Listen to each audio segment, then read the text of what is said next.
I knew Matt was gay from the time he was about 8 years old, and I knew he would tell me when he was ready. So we got a call really late one night when we were living in Saudi Arabia, and he was coming out to me on the phone. There was no issue of rejection from anybody in our family. I knew that was not going to be what was going to happen. We were going to accept him for who he was and love him forever. He was our son, no matter what happens. You know, you should love your children. But my fear was that society would view him as less than and as a second-class citizen and unworthy of respect or equality or job protection or the ability to love who he wanted or marry or, you know, all the things that your other children just take for granted, you take for granted for them.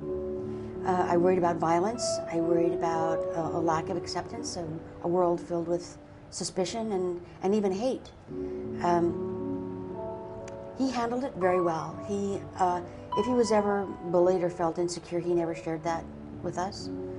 He seemed to be moving on. He had wonderful friends, a community, an extended family, if you will.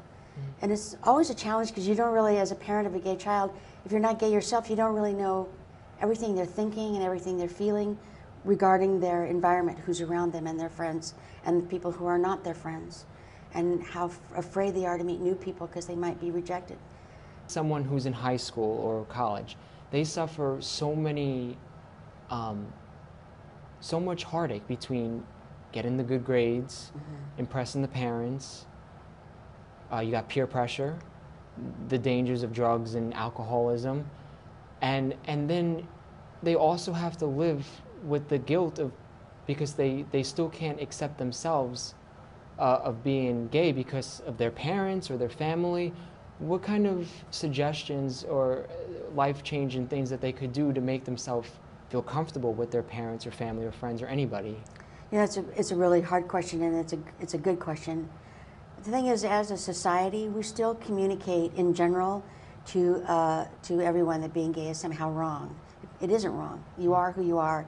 You love who you love, and that's just the way it is. But as society, if we keep telling people that, it's not right, it's unnatural, if we continue to treat the community as second-class citizens, it's always going to be fearful, whether you're out or not out. But things don't change until people do come out, because the stereotypes still persist. The ignorance is still there. For kids in high school, it's a very tricky thing because the public school system is not equipped to deal with kids coming out that young. They don't know what to do either. They have no training, they have no experience.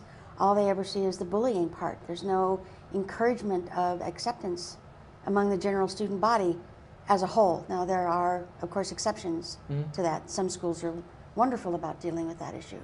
The problem is that there is no universal way to address the bullying problem.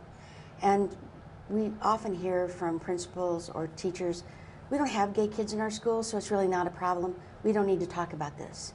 Well, that's just not true. That's just them assuming. It's not true. There are gay kids everywhere, and the reason they don't know is because they're so afraid. The environment has been created that's hostile, and there needs to be an accepting environment created from the get-go.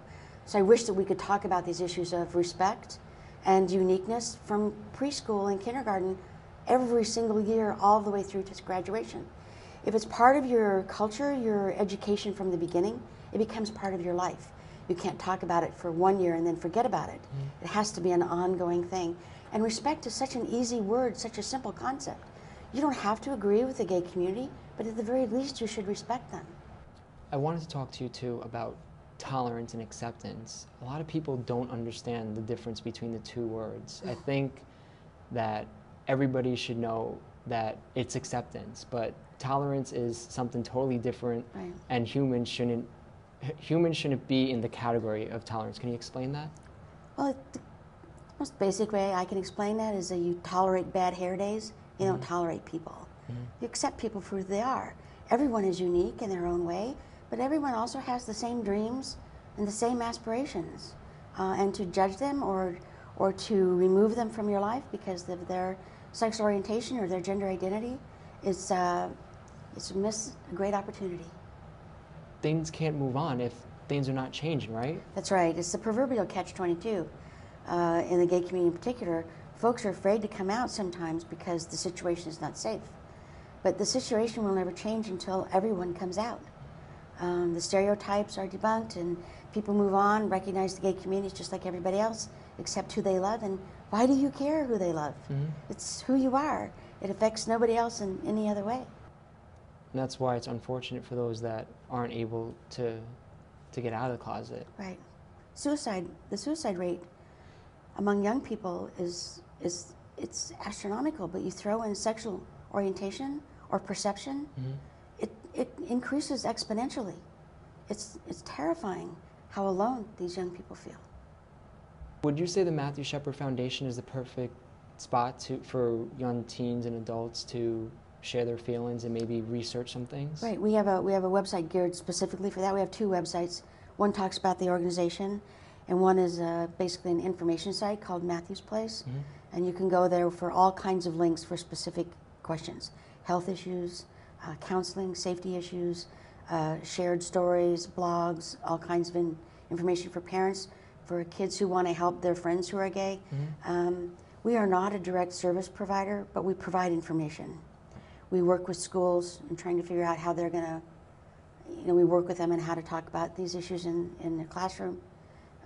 We work with many other organizations doing the same thing.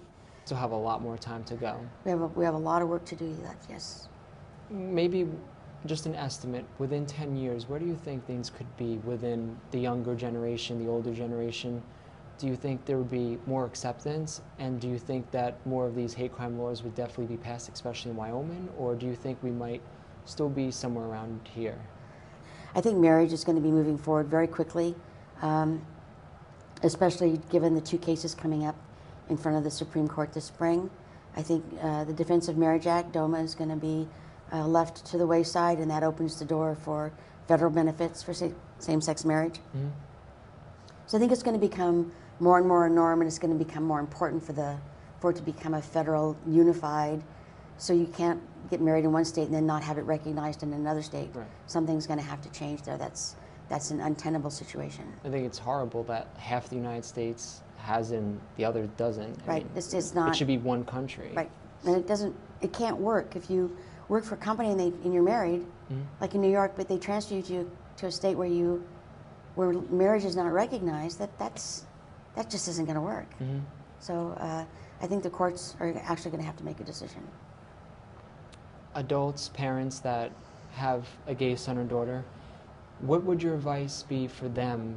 Well, there's a really wonderful organization called Pflag, Parents, Friends, and Families of Lesbians and Gays, that was started decades ago, that is really helpful in encouraging parents to accept, with support groups, and they meet with other parents of gay children, and they just learn from each other's stories on what they need to do and how they can accept this change in their life. You think as a parent, you're going down this very well-traveled road with your child. All of a sudden there's a fork in the road. You have not been down this fork before. Your child becomes sort of the teacher, and you have to accept that. Nothing about your child has changed from 5 seconds ago when you didn't know they were gay to now you know they are gay. Right. They're exactly the same child. Why could you not just continue loving them for who they are? I've never understood that idea that just because you're gay, you're no longer my child. It's a little mind-boggling. It's not a choice. It's who you are. You don't make a choice to be straight. You don't make a choice to be gay. It's who you are. Matt was very conscious and proud of who he was. And when he met new people, he made it very clear he was a young gay man. And if that was going to be a problem, perhaps your friendship shouldn't take another step forward. So he did speak out about He who did. he was. He was very, very open about who he was. And as he was laying in the hospital after being beaten in the coma, I remember thinking, if I hadn't known that he was gay before this, if this is how I had found out, I'm not sure I could have survived that. I would have always wondered, did he not trust us enough to tell us?